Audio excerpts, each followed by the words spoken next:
Imagine you're a 19-year-old college student. The police follow you home from school, asking questions. Not about something that happened on campus, but about a more than 2-year-old murder you know nothing about. That's what Ryan Ferguson says happened to him almost 10 years ago.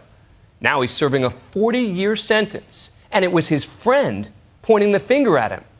Tonight, Ryan opens up about his epic fight for freedom for our series, Crime and Punishment. 28-year-old Ryan Ferguson has spent almost all of his 20s in a maximum security prison. Hey, Ryan. Man. For a brutal murder he and now many others insist he didn't commit. It's hard to have much hope at this point in the justice system based on what they've done. But today he believes he could be days away from the phone call that could finally free him. These judges don't decide to do what I think is obvious, what I think is the right thing. I might not ever have a chance to get my life back again. And as we'll find out, there's not a shred of physical evidence linking him to the crime, and as of last year, not a single witness to implicate him. His incredible saga started 9 years ago. So I was getting an education, I was moving forward in life, and there was nothing but open road. A former Eagle Scout, he was a popular kid and extremely close with his family growing up in Columbia, Missouri. This is one of the times when he was leaving, giving Bill a hug there. Even when he got into his teenage years, he'd be with a group of friends and he'd still come over and give us a big hug. Leaving class one day, he was suddenly pulled over by police. I lived about a mile away from the school, and there were these guys who were tailing me. He was stunned to hear they were accusing him of a vicious murder that had occurred 2 years earlier on Halloween night. The victim? Beloved sports journalist and father of two, Ken Heitholt, who'd been bludgeoned and strangled in the parking lot of the Columbia Daily Tribune where he worked. I think, well, I obviously prove I had nothing to do with that, so, question me for an hour and I go back, So it actually was a relief. I was not there. That relief faded fast. Ferguson was questioned for hours. What the hell is going on? And never wavered in his insistence that he had nothing to do with the murder. I wasn't there. I didn't do anything. So why was he arrested at all? Because hours earlier, in an interrogation room down the hall, this man, a classmate of Ryan's, told police a very different story, saying he and Ryan were responsible for that unsolved crime. Whose idea was it? It was Ryan's idea. Ryan's idea. Charles Erickson and Ryan had been out drinking that Halloween night in 2001 when Ken Heitholt was killed. We had a few drinks, hung out, and then when the bar closed, I took Erickson home, and that was pretty much the night, like any other Halloween.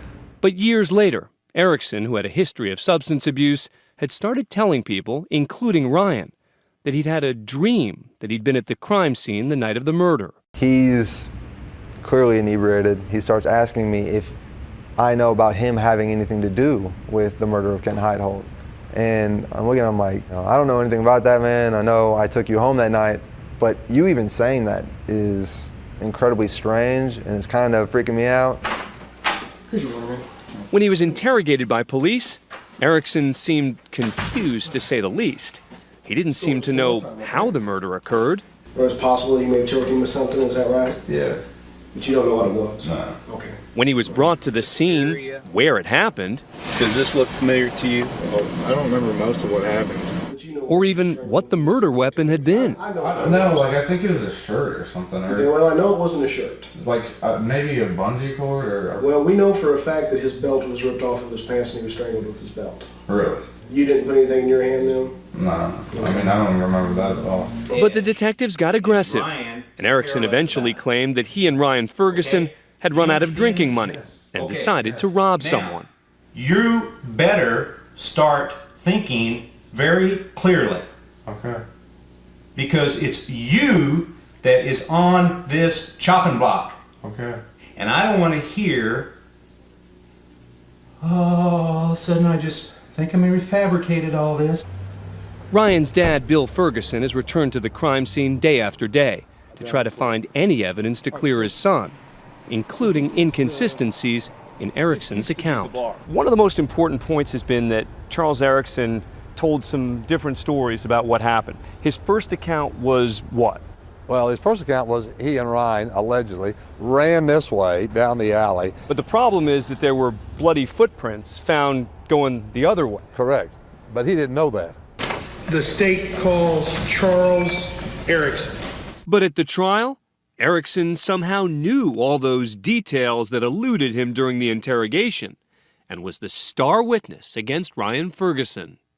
He was down here and he had a belt and he had his foot on his back, on the victim's back, and he was pulling up on the belt like this. That detailed account was supported by the testimony of a janitor named Jesse Trump, who identified Ferguson as one of two men he saw in the parking lot immediately after the murder. Would you point to that individual or individuals, please? Yes.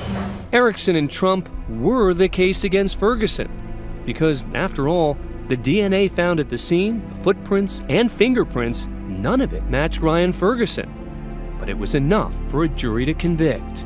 The jury found that defendant Ryan William Ferguson guilty of murder in the second degree.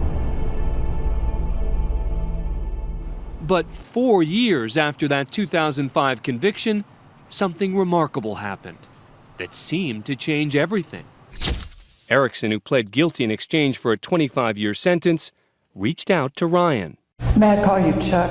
Mr. Erickson or Charles. Mr. Erickson. I don't go by Chuck. Okay. Kathleen Zellner, an attorney who's won many wrongful conviction cases, agreed to take the case pro bono.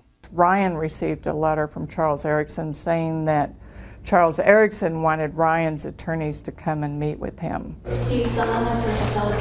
With her camera rolling, Erickson read a statement admitting he had not been truthful in his testimony against Ryan. Things happened much differently than I had previously stated. I regret now that I put an innocent man through that. He didn't deserve it. Ryan got a new court hearing in April 2012, where Erickson testified that he'd lied about Ryan Ferguson during his trial. Man, I've lied to everybody. Would you state your full name for the record?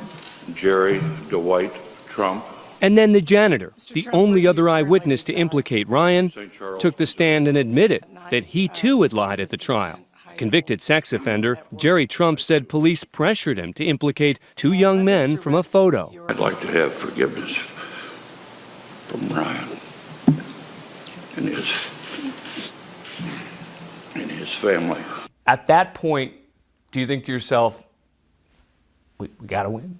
Absolutely. He's got to be released? Absolutely. We were almost delirious. And it didn't happen.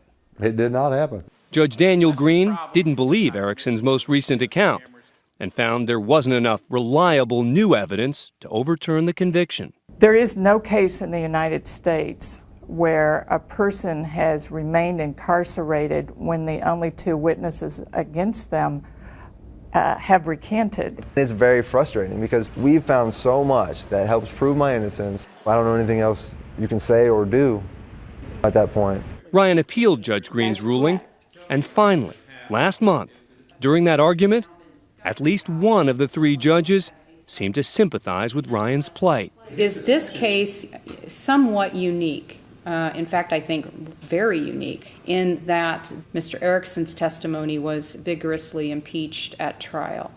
Hearing the appellate court arguments, are you now more hopeful than ever? I am. And I really believe that they're going to do the right thing. I believe these judges are going to correct this travesty now that they have the evidence that they needed to correct it. In the meantime, Ryan has met someone special. I understand you have a girlfriend. I do have a girlfriend, yeah. We had a lot of the same thoughts and beliefs and mentalities, so she was actually fairly local. So we decided to meet up and just talk and hang out. How often do you get to see her? I get to see her once a week, so it's certainly not ideal. Hard as it is, Ryan's parents continue to try to stay positive for their son. I come out of there thinking it is so strange every time, even after all this time, to have to leave without him. It's sad to think that he has lost all of his 20s. And it's hard to imagine how he's going to catch up on all of that, but I have no doubt that he will. It seems that almost the hardest part for you is in watching your family's pain. Absolutely. They don't know you know, these guys are beating me up every day and taking my food or whatever, you know. Could be taking something far worse than food. Now, nearly 10 years later, Ryan is finally allowing himself to imagine a life outside the prison bars. When do you expect to be released from prison? Before Thanksgiving. Out before Thanksgiving? I can't believe I have to laugh saying that. Yeah, I do. Pleasure meeting you guys. Thank you. I just maintain positivity and hope that one day I'll wake up and I'll get a good phone call.